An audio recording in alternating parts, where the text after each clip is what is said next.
It's gone. Right?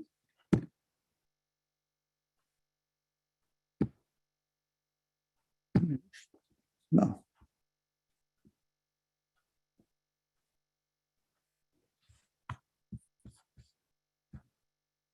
Okay.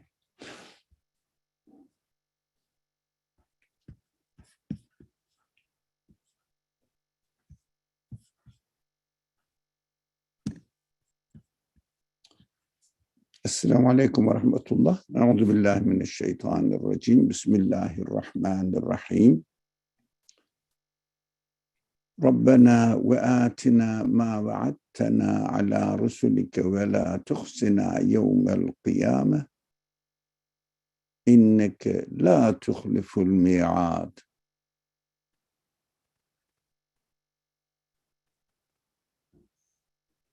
ربنا آتنا في الدنيا حسنة وفي الآخرة حسنة وقنا عذاب النار.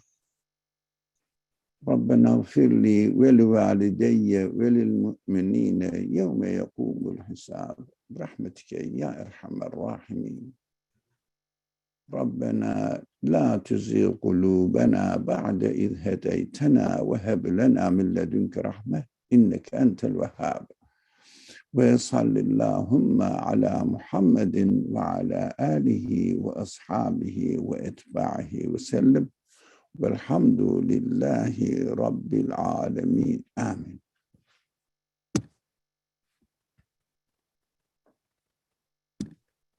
Thank you.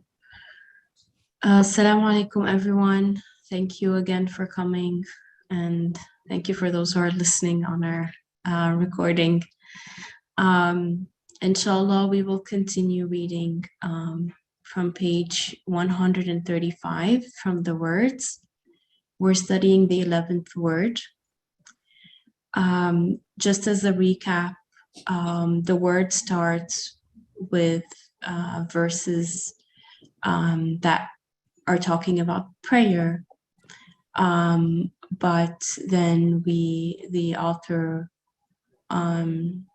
introduced an analogy of how there's a palace, and then this palace has a king, and in this palace there are different fruits and different rooms, and then a master appeared to show what is this palace about. And there were two groups of people who were curious. Sorry, there were two groups of people. The first group was curious, what is this palace? The other group was just indulged in whatever the palace was having. So whatever was there, they were just enjoying. And so far we've been studying the analogy. So today we're going to actually sort of unpack the analogy and understand what each thing or each idea presented in analogy is really representing, and how it can relate to us. Any questions before I move on? All right, so we're reading from right here. The palace is this world. I'll go ahead and start reading. The palace is this world. Its roof is the heavens, illuminated with smiling stars, and its floor, the face of the earth, adorned from east to west, with multifarious flowers. As for the king, he is the most holy one, the pre-eternal and post-eternal, whom all things in the seven heavens and the earth glorify and extol, each with its particular tongue. All right, so I need to read it again. So again, the palace is this world, so it's this world I live in. Its roof is the heavens illuminated with smiling stars, and its floor.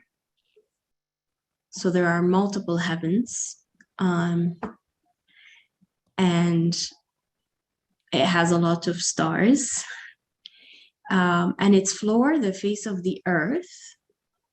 This is where I am right now, the face of the earth, adorned from east to west with multifarious flowers, with lots of flowers to see. Oh, sorry. Excuse me. As for the king, he is the most holy one. So the king, the one who actually made the palace, he is the most holy one, the pre-eternal and post-eternal monarch, whom all things in the seven heavens, all things, everything in the seven heavens, and the earth I'm in right now, glorify and extol, each with its particular tongue. I feel like I want to pause here. I hope you all agree.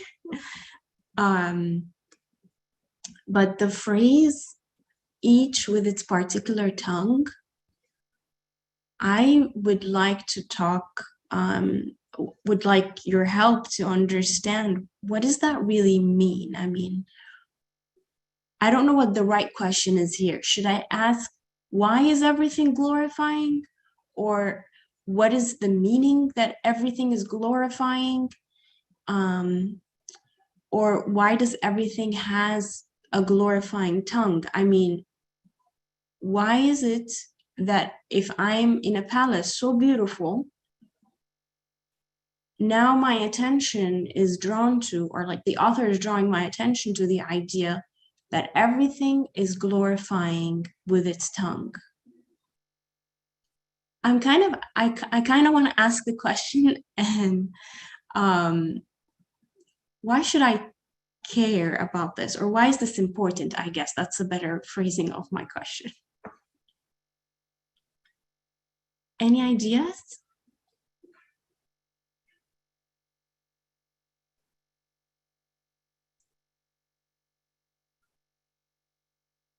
Go ahead, Brother Ali.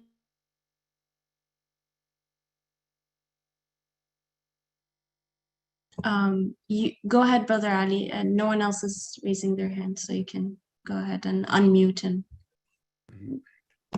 I like the question, why should I care? So if they are glorifying or announcing something, glorification means, yeah, are they really glorifying? Or simply, are they really speaking, talking something? It is an interesting question. We have to ask them, are they really telling us something? So if someone says these are there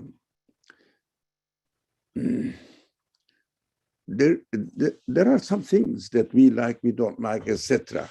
Yeah, we enjoy, we don't enjoy, and we find them useful. Some of them are harmful, etc. We are always in connection with the rest of the universe. Everything really concerns us. We can ask this question, why are we concerned with all these? But my bodily relationship with the universe, yes, I am concerned because I'm going to benefit from it in order to feed myself or breathe or, I don't know, take care of my life, protect my life, and try to live as long as possible in this world and enjoy it as much as I can. But really, we human beings are made up of only body. That is a very interesting approach. If I am not made up of a body only, then I must communicate with the aspect of the universe which communicates with my humanity. It means I like it, I enjoy it, I don't like it, etc. So I found it somehow specially prepared for me. For every creature, but especially for myself as well, it is prepared for me. And I'm just here, found it ready for my own benefit. So there must be a meaning in them. And human beings inquire the meaning. Or, for example, in our daily relationship with anything else, especially with other people, we say, what does it mean for me? How am I going to respond back to it? It means we cannot be indifferent to the meaning in the behavior of other people, in the behavior of other creatures as well. So we are always meaning inquiring people. We cannot ignore it. So the universe also is created in such a way that it transfers the meaning. Very simple, in a very simple way. Whatever the qualities I see in them, I must first realize, if I'm not biased by certain attitude that I'm not going to accept that one, I must have realized that everything is meaningful. Not there is nothing in the world which is accidentally happening there with no meaning transferring it to me at all. So I have the capacity as a human being to deduct the understand the meaning and communicate with it. I love it, for example. I don't like it. I avoid it, etc. I want to have it, etc. This kind of meaning, we can see that every creature is announcing the qualities in their manifested in their creation, claiming that or stating that these qualities cannot be produced by myself. It is beyond my capacity, because at the end of the day, we know that the things are made up of particles, and particles have no purpose, no will, no knowledge, so that they can prepare something and act accordingly and try to save their lives. They have no choice but obey the order. This way, understand, we human beings, if we are not conditioned ourselves with certain ideas that I'm not going to accept that the universe is a creator. No, I'm going to try to explain the universe within itself only. This is the conditioning oneself. Can you explain the existence of the universe by attributing everything to its to the universe itself only? Can you do that? We have to question. So if we cannot, because the matter is unconscious in and of itself, I mean, everything has some sort of existence for themselves, but they are not really, for example, demonstrate any sign of consciousness and conscious choice. So they are presenting their qualities as not as these qualities do not belong to them. This is what we have to understand essentially, so that we will understand. So they are announcing something. That's why glorifying, extolling in their particular tongue means in a particular way that they are existing in this world. Everything is different from the other. So extolling means announcing something. Look, these qualities cannot belong to me. They belong to someone else who must be the owner of all these qualities in everything, shared in everything. For example, everything is created for a purpose. We see that every being announces, I am created for a purpose. The other one is announcing it in its existence, in the way they exist. I am created for a purpose. So altogether we say, the purposeful act of creation belongs to the one who creates the whole universe. That is what it is called a glorification, extolling. That is why the word Zari is glorifying. Why? Declaring that every single being is declaring that whatever the quality is found in my existence, all these qualities can also be found in other existence, in other beings, all together. Announces that whoever created the universe must be the source of existence of these qualities.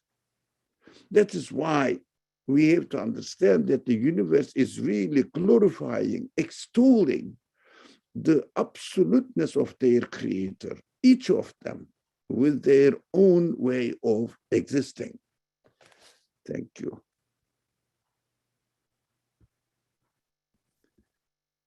Thank you very much. I really like now I'm reading the sentence that everything in earth, of course, is communicating meaning. And then immediately I saw the relationship I have with it, because it's true, I want to know what the meaning is. And I really like how you explained the word extol as in announcing that the qualities belong to something or someone else, not to the objects. Thank you very much for that. Go ahead, Farah. Please share your thoughts. This will add nothing to what Dr. Ali has already mentioned, but when you asked the question in the beginning, like, you know, what is this glorifying, or, you know, how to think about, you know, do they need to glorify, etc., etc. I was thinking at that point that maybe just to challenge our own perspective, we can just, you know, not even admit from the beginning that they are glorifying, but rather just sort of ask, okay, what is anything in creation doing, or what is its nature to begin with? So this is just to challenge my own assumption, because of the fact that we use this you know, word a lot, whether in its original form or otherwise. And in that respect, if I just sort of observe the universe or existence or anything in creation, and I just sort of want to look at it, what is its nature? What is it from a very you could say a blank sort of, you know, starting point, then you would get into what, you know, Dr. Ali was explaining and concluding, which is that they fit an order. There's a level of there's a level of perfection and a degree of sort of intricacy involved in what they're doing, and all of those qualities or abilities don't seem to have, you know, a cause or a trigger within themselves. So they're essentially sort of you know, thinking about an orchestra being conducted to act in that form, just by observing in that sense. And this sort of, you could say, what, you know, I'm using musical vocabulary to explain it more easily, that this harmony or this beauty or this sort of organization and synchronization is what this vocabulary of glorifying, you know, I think encapsulating in a more comprehensive manner. You know, instead of saying, oh, these things are, you know, speaking through, I don't know, their organization, it captures another level of their being, which is that they are glorifying because of so many different behaviors that they're manifesting, and they find no reason of cause within themselves, which I think is probably the biggest or the most important point of glorification, as in there's harmony, there's order, that's all beautiful, but the fact that it's not coming from them may be the highest order of glory that they can express. So. Thank you. I appreciate the question very much. And I like how you laid it out on how to arrive at the conclusion of glorification. That was very useful, at least for me. So I see something in the chat box. Let me read it. The question was, why do I need to listen to the concert of this glorification? Can we also say when we pay attention and listen to it, if we don't pay attention, we don't even hear anyway, we can enjoy the concert beauty. Can we also say when we pay attention to it, we can enjoy the concert? So I'm sorry, are you still in question of why do I need to listen to the concert of this glorification?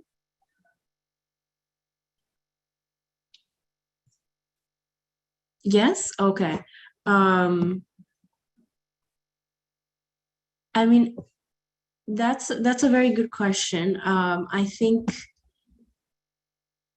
the first thing that can come to my mind is, again, the idea of there is something I'm looking for as a human being that will require me to want to listen to the concert of this glorification.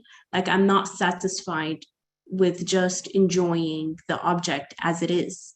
Because again, as Farah was explaining, well, I see this harmony, I see that there is this like particular order that things are like sort of dancing in. Now I want an answer to this.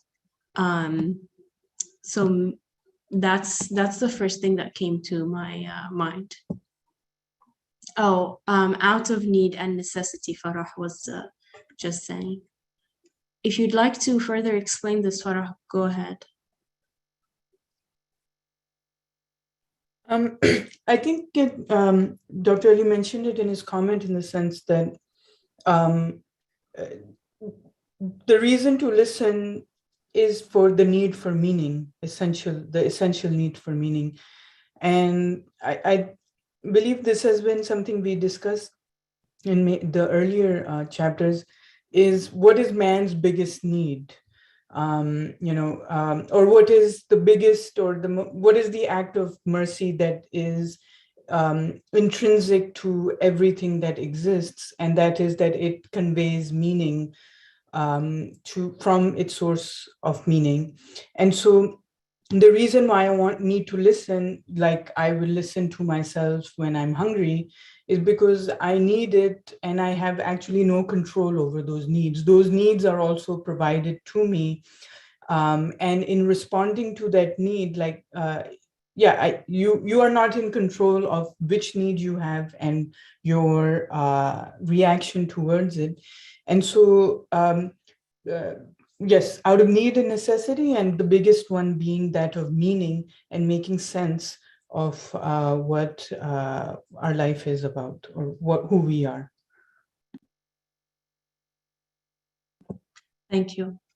Yes, go ahead, Brother Ali. In addition to what Farah said, we are given the sense to respond back.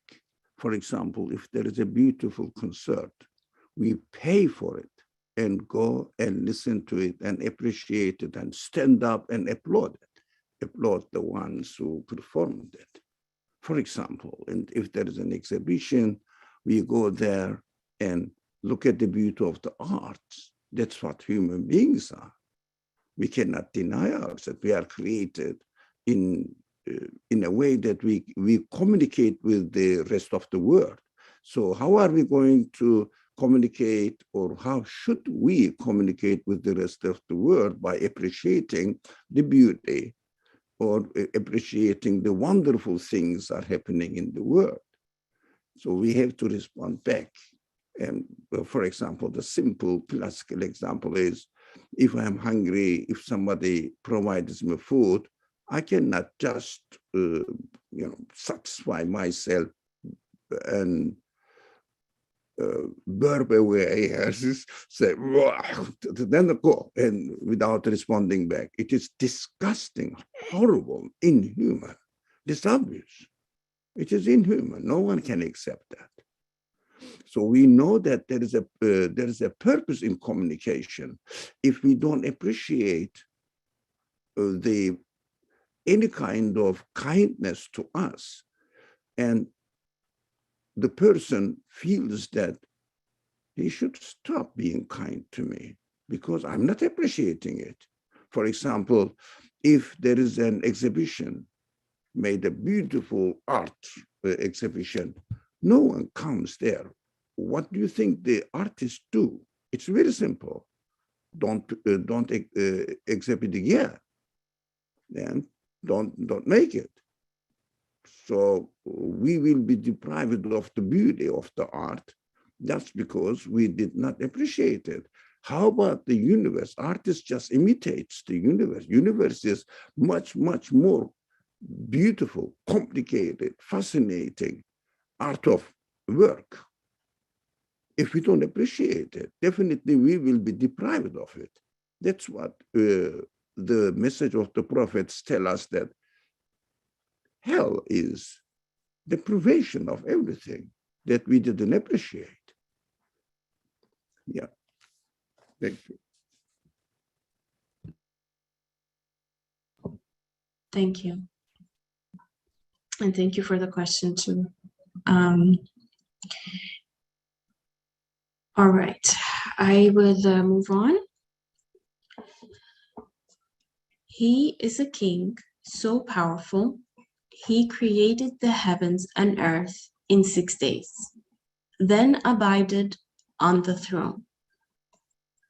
One of power and majesty, who, alternating night and day like two threads, one white and one black, writes his signs of the page of the universe, one to whose command the sun, moon, and stars are subjugated.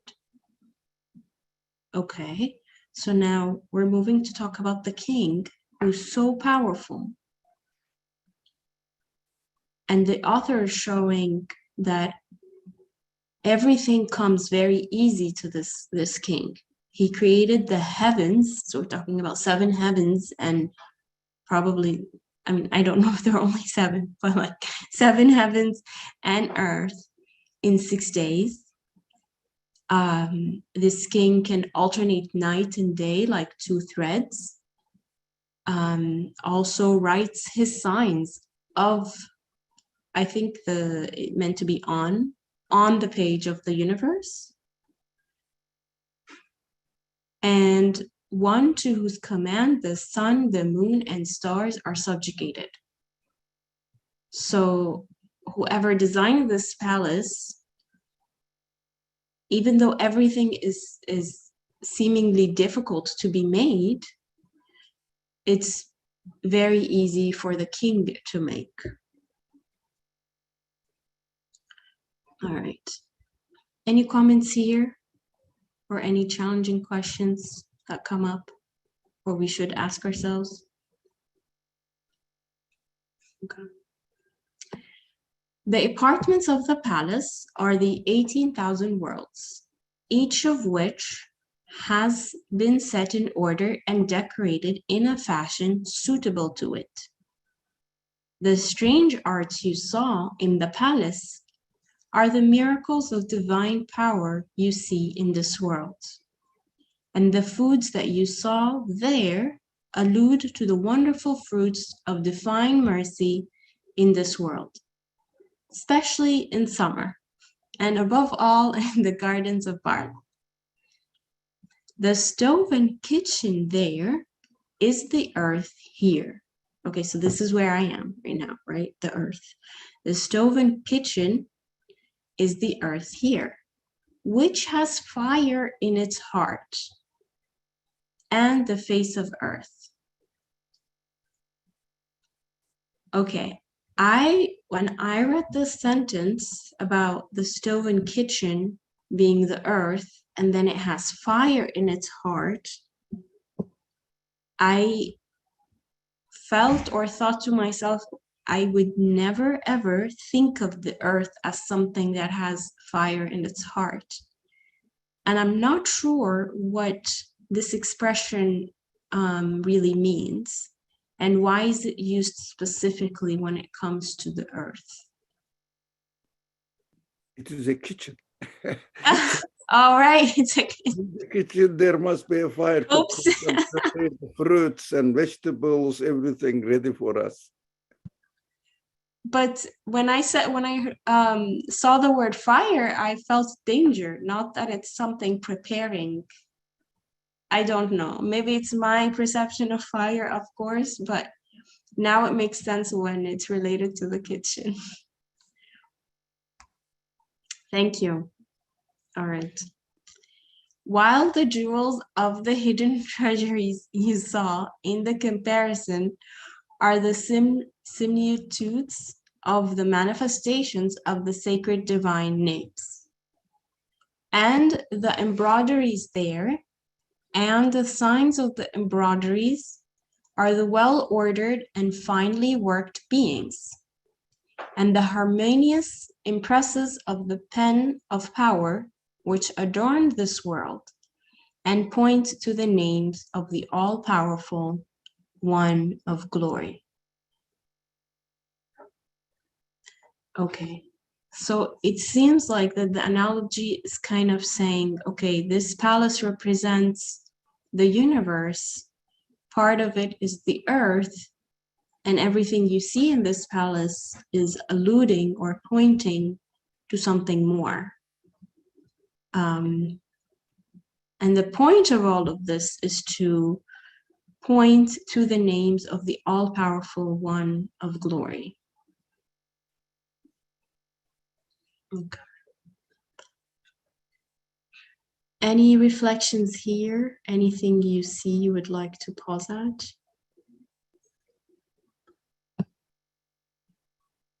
Okay.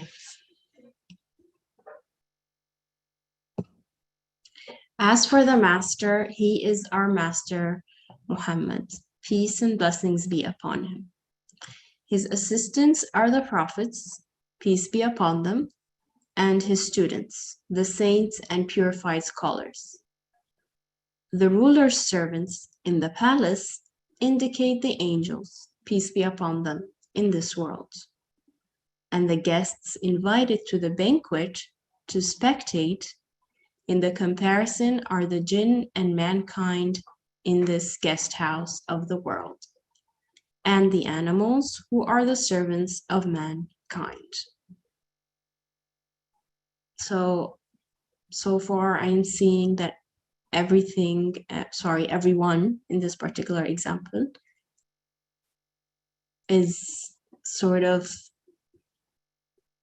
serving someone else or being there for someone else. So everything is, or everyone here is very much connected.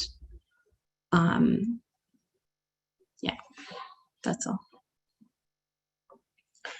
As for the two groups, one of them here consists of the people of belief, who are the students of the all-wise Quran, the interpreter of the verses and signs of the book of the universe. The other group consists of the people of unbelief and rebellion, who follow Satan and their evil commanding souls, deaf and dumb, like animals or even lower. They form the group of the misguided, who recognize the life of this world alone, only.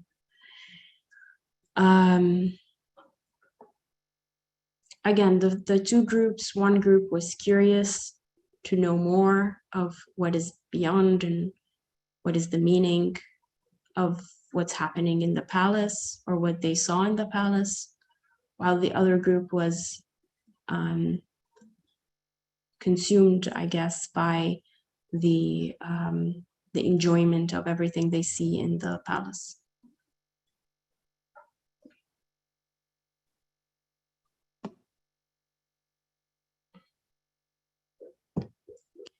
All right. Any questions here? You guys are all satisfied with what we're reading? Okay, go ahead, Father Ali. If anybody wants to say anything, I can just shut up anytime. So don't hesitate to interrupt me. This all-wise Quran is described as the interpreter of the verses and signs of the book of the universe. Yeah, that is an interesting definition of the Quran that we need to address, because the Quran is an interesting book, actually. It cannot be read without referring to the universe and seeing it as a witness of what this universe, which looks like a book, really, what do they mean, what do they tell us, etc. So Quran has this aspect on the one hand, and universe explains this aspect, that is witnessing the message that the Quran is bringing to us from the creator of the universe and explaining what the purpose of existence is. But although in the first group we will study further, we see that in this text, the 11th word, it is very interesting. On the one hand, the universe is presented to our attention to pay, so that we will get a means of, we will use it as a means of communication. This is the one aspect of the Quran. But it is not the only aspect of the Quran, because we also know that there is a master, or there's a master, there's somebody who is employed in the universe in order to teach the human beings what the, if you like, purpose of the existence of the universe as it is explained or disclosed by its creator, which is the prophet, the messengers. So again, Quran has two aspects. One looks to the universe and communicates through the universe in order to witness the qualities of the creator. But even more interestingly, and even more in a sophisticated way, it is related to the presence of the prophet as well, messenger as well. Because without the messenger, we can see the universe and the Quran working together, and that's it. But as you asked from the beginning of today's class, the universe is speaking to me, and you said, or glorifying the qualities of its creator, but glorifying, making glorifications, exaltations. So what is it to do with me? I can just say it has nothing to do with me. Come on. Okay, whatever the meaning is, that like there's a book there, and there may be some meaning in it, but I'm not interested in reading the book. I'm not reading it. So we said in the following this part of the discussion, we cannot be indifferent towards the creation, because we are communicating with it, because we are benefiting from it, we are enjoying it. We have to respond back. That is, we are human beings. This is the function of the prophet. So how we are going to communicate with the universe is also explained in the Quran. And this aspect of the Quran is also related to the presence of the universe, presence of the prophet. existence of the prophet. So as we cannot separate the universe from, separate the Quran from the universe and read it independently, so can we not also separate the Quran from the prophet and see as a human being what my responsibilities are before the message of the Quran, or before the message ingrained within me, which is also needs to be educated by an instructor, by a teacher, by a master. That is why universe without this teacher will mean or would mean nothing. Exactly in the same way, the Quran without the teacher would not be related to my life, because I'm not going to, I don't know how to apply the message in the Quran into my life if it is not presented to me under the instruction of a prophet. That is why this text says we are going to, at the beginning it said, we are going to study the purpose of existence of the universe and purpose of existence of the prophets, actually messengers in the universe, why the universe cannot be thought of without the teachers, like a textbook cannot be thought of without teachers. We cannot benefit from the book because we don't know how to relate it. We need education. So the teachers are educators. So we will jump into the first group discussion, all the meanings and reasons and how we are going to utilize the message that we extracted from the universe, we learn from the Quran, and how we are going to apply them in our life under the instructorship of the messengers. That is why human beings always need education. And this education has no end. And education takes under the guidance of a master. Without the master, I cannot educate myself.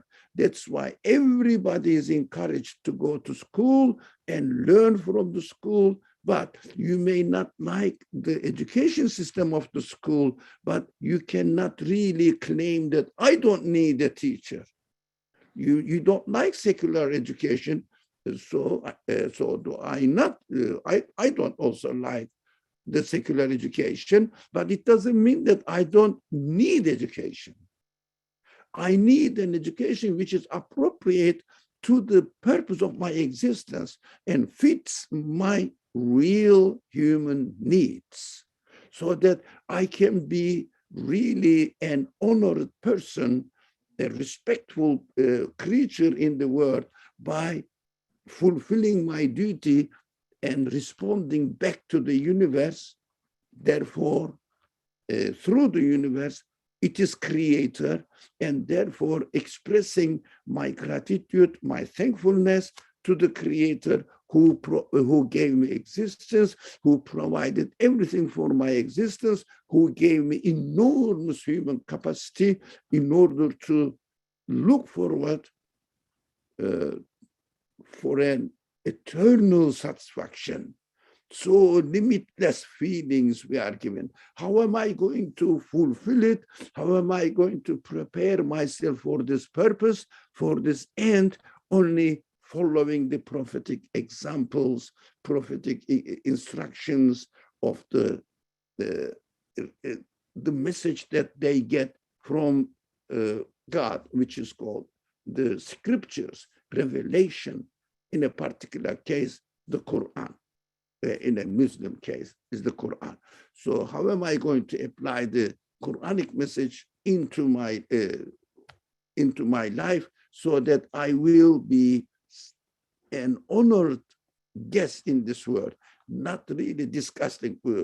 Really, we have to understand that if someone comes to your house and you present everything and he just doesn't respond, he or she doesn't respond and slams the door and leaves the house and says, I accidentally found something here, enjoyed myself in this house for 80 years.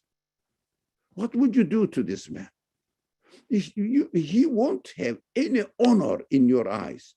So we have to be very careful if we are going to be an honorable creature in this house of the universe, so that the owner of the universe will give us and even more. It means what we deserve as much as we express our gratitude. So if you, for example, if you have a loaf of bread, simple example, as a human being, and if someone says, can you please give me a piece of bread? I'm very hungry, I'm starving. You give a small bit, which really happened in my life, and it was really a heartbreaking experience for me. I learned a lot from this one single example. So I gave something to him. He was so swallowed that bread. He was so obvious that he was really, really hungry. What I did, excuse me.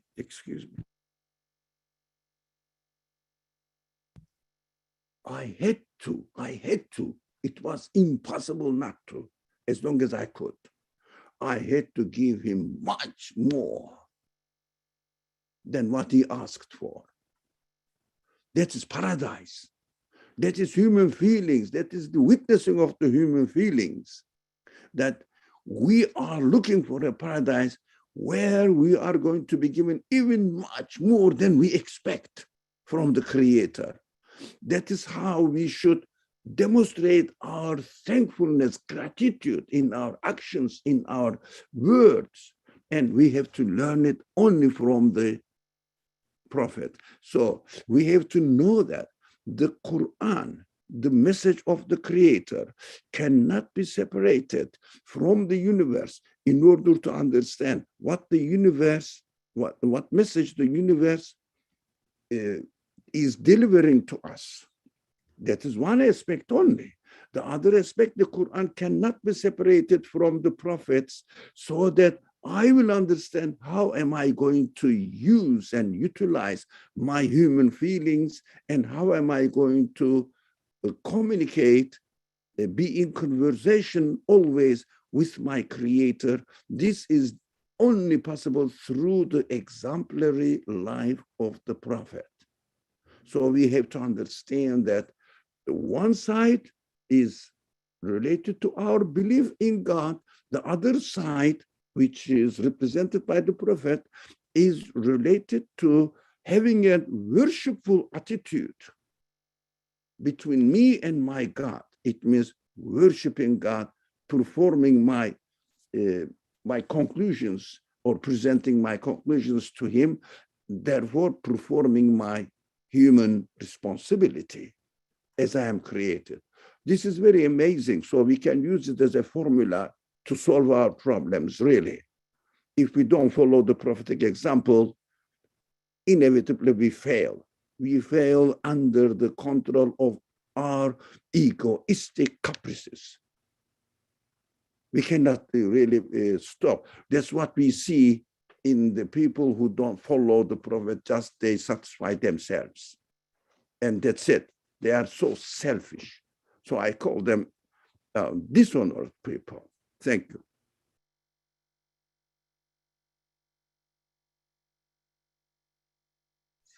Thank you.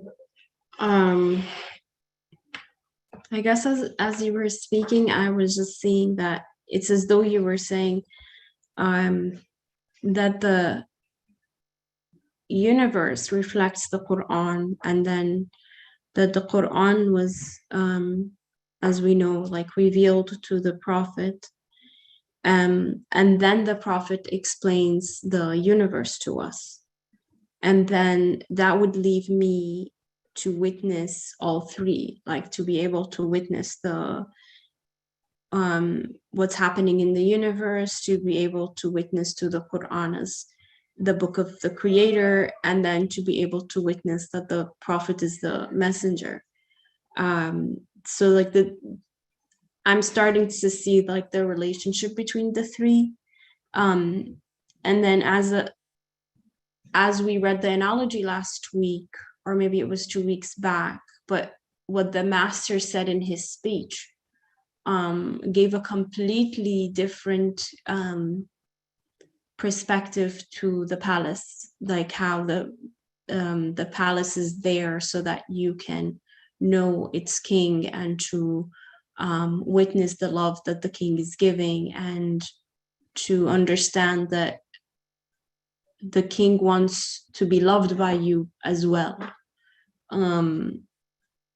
So that I see the importance of putting the master's speech within the analogy and seeing it now to be able to witness the universe along with the Quran, and to appreciate or understand the necessity of the prophet.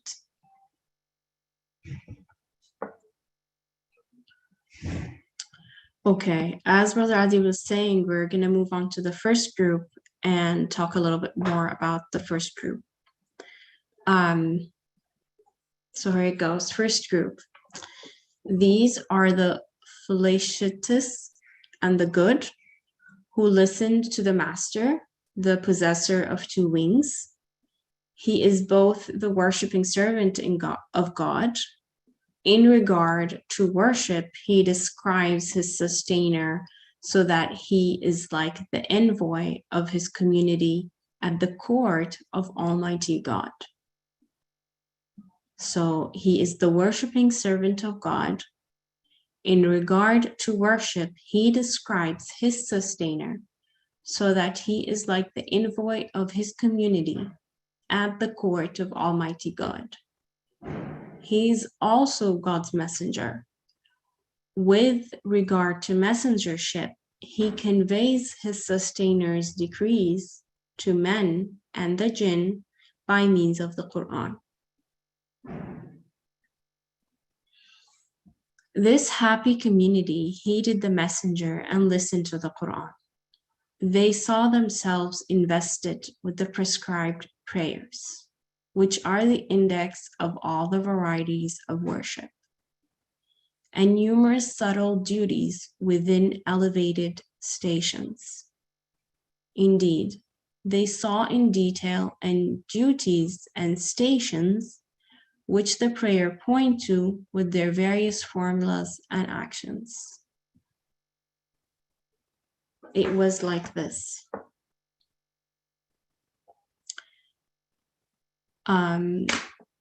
Firstly, since they observed the divine works and in form of a transaction in the absence of the person concerned, saw themselves in the station of observing the wonders of the sovereignty of dominicality. They performed the duty of extolling and glorifying God, declaring God is most great. I'm smiling because of what we discussed earlier in our discussion today. Why should I care? I think here's also an answer to the question, is that if I continue to observe the wonders of the sovereignty of dominicality, I will feel like it is almost necessary, or I will feel that I must glorify the Maker, that I must announce that God is most great. Secondly, through being seen in the station of herald of his brilliant and wonderful works, which are the manifestations of the sacred divine names, exclaiming, "Glory be to God, all praise be to God." They performed the duty of hallowing and praising God. Okay, so because of the brilliance and wonderful works that I see. And by now, I am sort of admitting that there must be divine qualities in what I see. And now I'm saying, okay, there are manifestations, or everything, or creation is the manifestation of sacred divine names. Then again, I find a reason, or find that this action must be praised. Whatever has been done must be praised. Thirdly, in the station of perceiving and understanding with their inner and outer senses, the bounties stored up in the treasuries of divine mercy, they started to carry out the duty of thanks and praise. Okay. In the station of perceiving and understanding with their inner and outer senses, the bounties stored up in the treasuries of divine mercy, they started to carry out the duty of thanks and praise. Again, it's dependent on what I see and what I understand, and what I see and what I understand must be dependent on what I know, or like what I see, or what I'm told. All I'm thinking of the speech of the master to see how this is relevant. And definitely when I think of the speech given in the analogy, I think, okay, this makes perfect sense.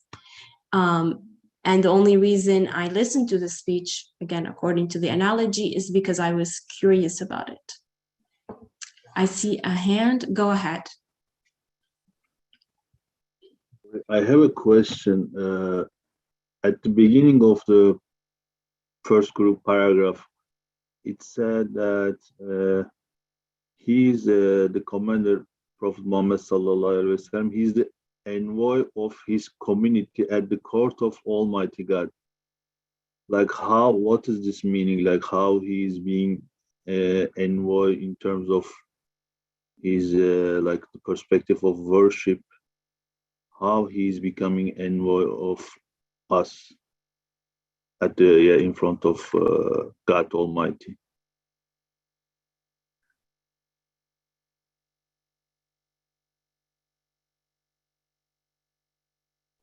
Thank you. Go ahead, Brother Ali. It is an exciting question. I mean, it looks like a riddle, but it is not. Inshallah, it is not. Let's see why it is not, as far as I can understand. Not necessarily that I understand right, but as far as I understand. So this, we have to understand that the first paragraph was the foundation of the discussion, which takes pages, actually, pages.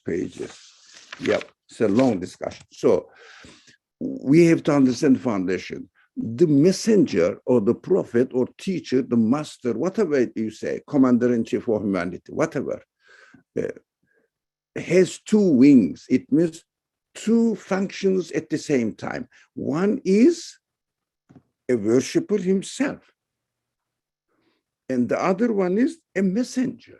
Two sides. Worshipper means he himself practices first within his own personal individual life in such a way that what the Creator revealed to him in its highest level, a highest possible, humanly possible level, he practices it. What the message is teaching.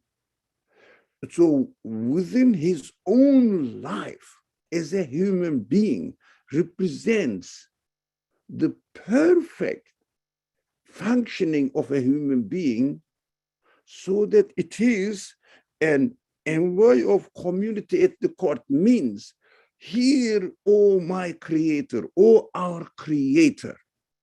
Of course, the community means those who accept the Creator, those who say that the universe is meaningless and happening by itself. They are not the community. They are, I don't know if you can call them human beings at all. So they are not really concerned here, within our concern here. So those people who try, like you and me, or the people we are here, try to respond back to our Creator, how He is treating us, how we should be really respectful, as you read it with the first, the second, the thirdly, fourthly, in this way, the various ways of communicating with the Creator. But the prophet is the one who performs this responding back at the highest capacity level. That's why he was appointed as a prophet. Now, this is because of his capacity to do it, and he does it in his own life. So at the court of, it means in front of God, saying that, look, or, oh, our Creator, you created us with the capacity as it is represented in my worshipful attitude to you at the highest level. The others also tried as much as I could, the Ummah, this community, as much as I could, but we all know that you are the creator of our feelings with an immense capacity. So he is the representative of the perfect human being. So presenting himself, we appreciated your work, your art. By creating us as human beings, we realize that our capacity is such. Here it is the best example. The prophet is expected to be the best example. So that is why we try to follow his path, try to follow his exemplary life, because he is the best example a human being can ever reach. That is what at the court, representing the community, human community, at the court of God, the Creator, as if somebody receives an, let's say, laptop, and the engineer, of course, decorated the laptop with the best qualities. Of course, this is a human example as much as he could. And a person who uses it at the highest level can go to the engineer saying that, look, we appreciated your work. That is what you have created, what you have made. This for this function, this function, this function. That is what the best user of the computer represents the capacity of human beings at the presence of the engineer, and appreciate the engineer. Look, we became aware of what kind of qualities you have created or you have demonstrated in our human existence. The second thing is the messengership conveys the message he received from God in verbal form, and here is the message presented to you. And in his life, practices it and applies it as an example to be for the rest of the humanity. That's why the prophet's job is, or the profession, mission is really very important for us. So we have to take notice of it. Thank you for our friend to ask this question. Thank you. It might also include the meaning that it just came to my mind, because it says the court, like we know that we are not fully, appreciating the God, so we are kind of guilty, and we are showing the Prophet Muhammad like he is the best man. At least one of us has done the job. That's why it's court.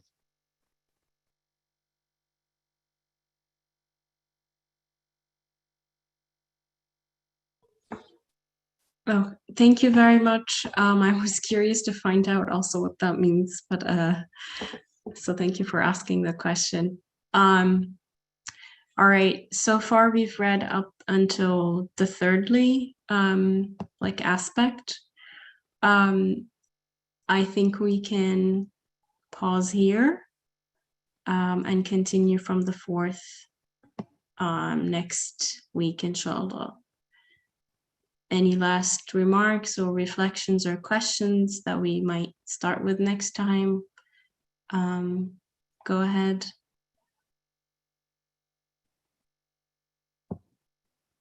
If not, I think Brother Ali, if you can close out with a dua.